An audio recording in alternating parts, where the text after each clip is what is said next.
বিজেপিৰ চৰকাৰ বৰ্তমান বিজেপিৰ চৰকাৰ বুলি যদি কয় আপুনিতো তাতে কংগ্ৰেছী মানুহখিনি গোটেইখিনি নেতৃত্ব কৰি আছে গতিকে তাতে সুশান্ত আৰু ৰূপজ্যোতি কুৰ্মী ডাঙৰীয়া বিধায়ক পদ ত্যাগ কৰি বিজেপিত জয়েন কৰিছে নিৰ্বাচন হৈ আছে আৰু এই সময়খিনিত আপুনি পৃথিৱীত আমি সকলোতে মানুহ হওঁ আমাৰ প্ৰত্যেকজন সন্তানৰে পিতৃ-মাতৃ আছে পিতৃ-মাতৃ থাকাৰ পিছতে আমি এই পৃথিৱীখনত আহিছোঁ পৃথিৱীখনত আমি আজি ডাঙৰ হৈ নিজে গোটেই পৃথিৱীখন চিনিব পাৰিছোঁ তো তাৰ পিছতো জন্ম দিয়া পিতৃ-মাতৃক এনে কিছুমান সন্তান আছে যিসকলে বৃদ্ধাশ্ৰমত থৈ আহে যিসকলে পিতৃ-মাতৃক ভালকৈ নাচায় পিতৃ-মাতৃৰ খবৰ নাৰাখে পিতৃ-মাতৃক এটা দুখৰ ঘৰত ৰাখি সন্তানজনে সুখৰ ঘৰত থাকে তেনেকুৱা সন্তানো কিন্তু এই জগতখনত আছে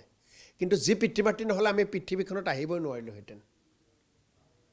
গতিকে তেনেকুৱা সন্তানসকলক নগণ্য থাকিলেও কিছুমান আছে গতিকে আপুনি যে কিছুমান আমাৰ দলৰ পৰা যে গৈছে তেওঁলোকক সেই পিতৃ-মাতৃৰ প্ৰতি শ্ৰদ্ধা নথকা তেনেকুৱা সন্তানৰ ভিতৰত পৰে আৰু তেওঁলোকক সমাজে বৰ্জন কৰে আৰু বৰ্জন কৰা ব্যক্তিসকলৰ বিষয়ে মই বেছি চৰ্চা নকৰোঁ কি ক'লে ঘাটোৱাৰ ডাঙৰীয়া মাঝি ডাঙৰীয়া ধানোৱাৰ ডাঙৰীয়া এখেতসকলৰ পুত্ৰই জইন কৰিব নকৰিব সেই বিষয়ে মোৰ তথ্য নাই তেতিয়ালৈকে মই জানো সেই বিষয়ে তেওঁলোকে কোনো চিন্তা চৰ্চা কৰা নাই যেতিয়া কংগ্ৰেছত থাকে তেতিয়া সেই ব্যক্তিসকল কোনো বিখ্যাত নহয় বা তেখেতসকলৰ কোনো জনপ্ৰিয়তা নাথাকে যেতিয়া কংগ্ৰেছ ত্যাগ কৰে তাৰপিছত সেই ব্যক্তিসকল বিখ্যাত হৈ যায় কিন্তু এতিয়াৰ আজিৰ দৃষ্টিটো ঘাটোৱাৰ ডাঙৰীয়া মাঝি ডাঙৰীয়া আৰু ধানোৱাৰ ডাঙৰীয়া আমাৰ কাৰণে নমস্য ব্যক্তি কংগ্ৰেছ দলৰ কাৰণে নমস্য ব্যক্তি তেখেতসকলৰ যথেষ্ট অৱদান দলত আছে আৰু আমি আশাবাদী কংগ্ৰেছ দলক তেওঁলোকে বহুত দিছে আৰু কংগ্ৰেছ দলেও তেখেতসকলক বহুত দিছে আৰু তেনেকুৱা প্ৰেক্ষাপটত আহি থকা সময়ছোৱাত 2024 চনত দেশৰ পৰা বিজেপি বিদায় লোৱাৰ অৱস্থাত তেখেতসকলে তেনেকুৱা সিদ্ধান্ত নলয় বুলি মই ভাবোঁ আৰু আমাৰ বিশ্বাস ভাৰতীয় জাতীয় কংগ্ৰেছ দলৰ বিশ্বাস সম্পূৰ্ণ তেখেতসকলৰ ওপৰত আছে বিজেপিৰ চৰকাৰ বৰ্তমান বিজেপিৰ চৰকাৰ বুলি যদি কয় আপুনিতো তাতে কংগ্ৰেছী মানুহখিনি গোটেইখিনি নেতৃত্ব কৰি আছে গতিকে তাতে সুশান্ত আৰু ৰূপজ্যোতি কুৰ্মী ডাঙৰীয়া বিধায়ক পদ ত্যাগ কৰি বিজেপিত জয়েন কৰিছে নিৰ্বাচন হৈ আছে আৰু এই সময়খিনিত আপুনি পৃথিৱীত আমি সকলোতে মানুহ হওঁ